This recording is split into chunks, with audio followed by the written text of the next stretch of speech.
Number 31. The Tomb of Rachel. The tomb of Rachel marks the place where Jacob buried his beloved wife, with whom he had fallen in love. Tragically, she died while en route to Bethlehem, and Jacob buried her there and set up a pillar to mark her grave. This place is the third holiest site for Jews, besides the Temple Mount and the Cave of Machpelah. Due to security reasons, a very large wall was placed around the structure to keep it only for those who can pass checkpoint 300. The present structure dates to the Ottoman period. Inside, Jews pray and recite the Torah as they wear their prayer shawls. Women often come to Rachel's tomb to receive blessings from God, and many who cannot conceive will go there and pray for the miracle of conception. Number 32. The pit of Joseph in Dothan. Joseph found his brothers in Dothan, and nearby was thrown into a dry well. There is a dry well near the ancient city of Dothan that is called Jub Yusuf. In the vicinity, there are actually 3 wells or pits, one of which may have been the well or pit into which Joseph was thrown by his brothers. 3. Evidence of Canaanites trading in Egypt in the time of Joseph. Khnum-hotep II was an ancient administrative official called a nomarch who administered under Pharaoh Amenemhat II and Senusret II, the pharaoh during the time of Joseph in the 12th dynasty. He served until year 6 of Senusret II. In this official's tomb, there are 15 Asiatics, 8 men, 4 women, and 3 children, depicted here, with 2 donkeys and possibly an impala and possibly sable antelope. Both the impala and sable antelope are limited to sub-Saharan Africa. Interestingly, they have the hair that is not Egyptian, and they wear patterned clothing in multiple colors, also not typical of Egyptian clothes. They've come to Egypt armed with spears, bow and arrow, and a throw stick, which is characteristic of Asiatics. They are called Amu, and were bearing eye paint to Khnum-hotep II. This black eye paint, called stibium, was made of antimony sulfide. The inscription reads, "The arrival, bringing eye paint, which 37 Asiatics, Amu, brought to him." Although we cannot prove they are Israelites, what we learn from this inscription is that what is likely Canaanites during the time of Joseph wore well-patterned clothing, were herdsmen and traders, and traveled. 34. Core drilling into ancient Egyptian capital in the 12th dynasty, Ijtawi. Dr. Sarah Parchak, PhD from Cambridge, England, American archaeologist and Egyptologist, discovered what she believed was the ancient city of Ijtawi, Egypt, by satellite around 2009. Then, along with a team of Egyptian archaeologists, Parchak did core drilling in the area down about 15 feet and discovered many precious stones that were most probably from a jeweler's home, as jewelry was common in those days. Ijtawi was the city in which Joseph was sold as a slave to Potiphar. It would have been in this city that Joseph met Pharaoh and interpreted his dream. This was the capital of Egypt during the 12th dynasty. The pharaoh that reigned in Egypt at that time was Senusret II. King Solomon's reign can be dated to 970 to 931 BC. His temple was built 480 years from the exodus from Egypt, likely 966 BC.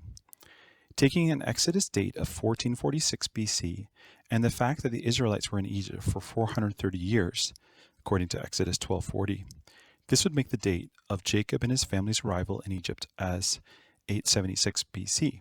However, Joseph arrived earlier than 876 BC in Egypt, as he was sold as a slave and rose to power prior to his family coming during the famine. Using this chronology, we can ascertain that Joseph was born in 1915 BC and sold as a slave to Egypt at age 17 in 1898 BC. He therefore would have died in 1805 BC at the age of 110 during the reign of Sobek-neferu, the first known female pharaoh. Number 35. Pyramid and Uraeus of Senusret II, pharaoh who elevated Joseph.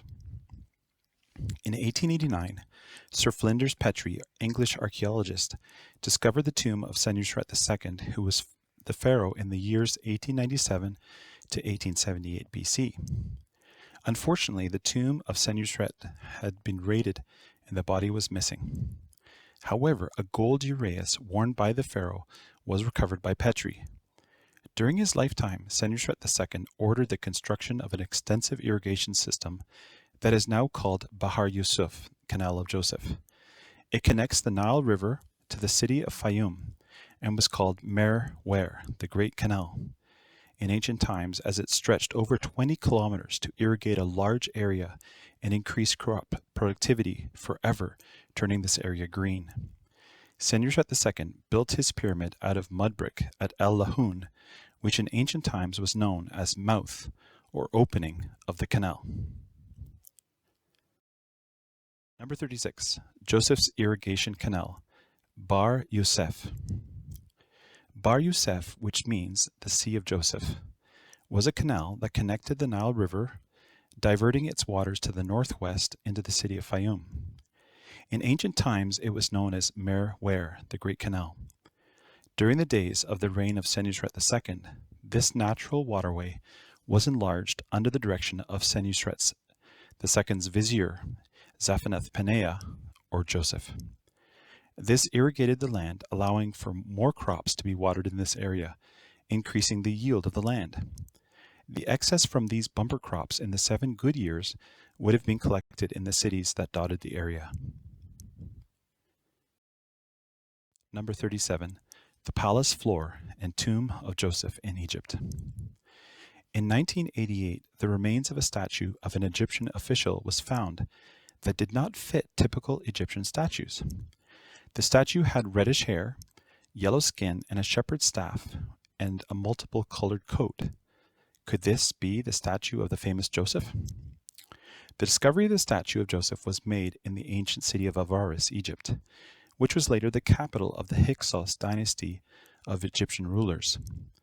Although now farmland, at one time it became a center of Joseph's palace. Eventual tomb then became the Hyksos dynasty capital for almost 100 years until the Hyksos were expelled. Professor Manfred Bietak, Professor Emeritus of Egyptology at the University of Vienna, Austria, headed up the Austrian archaeological dig of Tel El Daba, which was the location of Avaris, the Egyptian capital during the Hyksos period. As well, Dr. David Rohl has done extensive work on identifying the statue of Joseph. He is an English Egyptologist and former director of the Institute of the Study of Interdisciplinary Sciences, and editor of the Journal of Ancient Chronology Forum.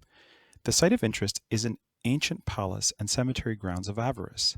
Here we find an ancient palace with a cemetery attached to it, with 12 principal tombs total, with a main tomb that had a pyramid on it, and the statue that fits the description of Joseph.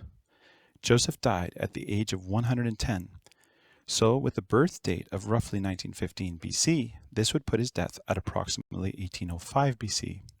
Since he had done so much for Egypt by avoiding famine and strengthening the monarchy, he would have been richly rewarded with a palace and extravagant tomb for him, his 2 sons, and his 11 brothers.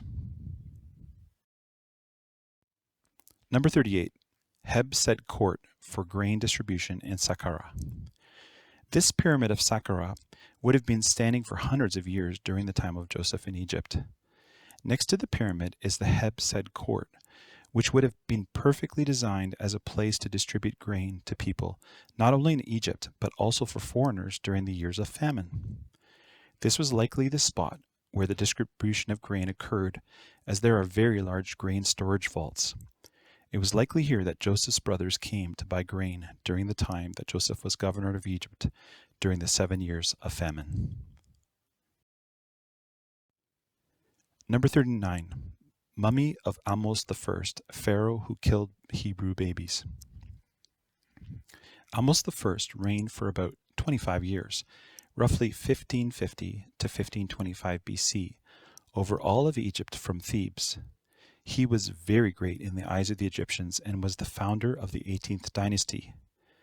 Around the 18th to 19th year of his reign, he defeated the Hyksos rulers and drove them out of Egypt. He attacked the city of Avaris, capital of the Hyksos rulers made up of Canaanites.